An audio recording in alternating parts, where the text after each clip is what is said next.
തമിഴ്നാട് വാൽപ്പാറയിലുണ്ടായ വാഹനാപകടത്തിൽ പരിക്കേറ്റ് ചികിത്സയിലായിരുന്ന നൌഷാദ് അലി മരിച്ചു. കോയമ്പത്തൂരിലെ സർക്കാർ ആശുപത്രിയിൽ ചികിത്സയിൽ കഴിയവേ ഇന്ന് പുലർച്ചെയാണ് മരണം സംഭവിച്ചത്. ഇതോടെ അപകടത്തിൽ മരിച്ചവരുടെ എണ്ണം 10ആയി. കോയമ്പത്തൂരിൽ തീവ്രപരിചരണ വിഭാഗത്തിലായിരുന്നു നൌഷാദ് അലി ചികിത്സയിൽ കഴിഞ്ഞത്.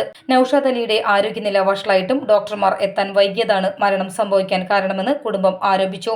തീവ്രപരിചരണ വിഭാഗത്തിൽ ചികിത്സയിലിരിക്കെയാണ് മരണം. അപകടത്തിൽ പരിക്കേറ്റ ഷഹദീൻ, മുഹമ്മദ് ഫായിസ് എന്നിവർ ചികിത്സയിൽ തുടരുകയാണ്. കോയമ്പത്തൂർ മെഡിക്കൽ കോളേജിലുള്ള മുഹമ്മദ് ഫായിസിന്റെ ആരോഗ്യനില ഇപ്പോഴും അതീവ ഗുരുതരമായി തുടരുന്നു. ഇദ്ദേഹം തീവ്രപരിചരണ വിഭാഗത്തിൽ നിരീക്ഷണത്തിലാണ്. അതേസമയം കോയമ്പത്തൂരിൽ തന്നെയുള്ള സഹദീൻ മുഹമ്മദിന്റെ നിലയിൽ നേരിയ പുരോഗതിയുള്ളതിനാൽ വാർഡിലേക്ക് മാറ്റിയിട്ടുണ്ട്. പെരിന്തൽമണ്ണയിലെ സ്വകാര്യ ആശുപത്രിയിൽ ചികിത്സയിലുള്ള മസ്നിന്റെ ആരോഗ്യനില തൃപ്തികരമാണെന്ന് ഡോക്ടർമാർ അറിയിച്ചു. ഇദ്ദേഹത്തെയും വാർഡിലേക്ക് മാറ്റിയിട്ടുണ്ട്. കഴിഞ്ഞ വെള്ളിയാഴ്ചയാണ് വാൽപ്പാറയിൽ അപകടമുണ്ടായത്.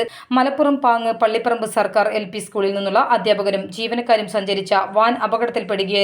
അപകടത്തിൽ അന്ന് തന്നെ 9 പേർ മരിക്കുകയായിരുന്നു.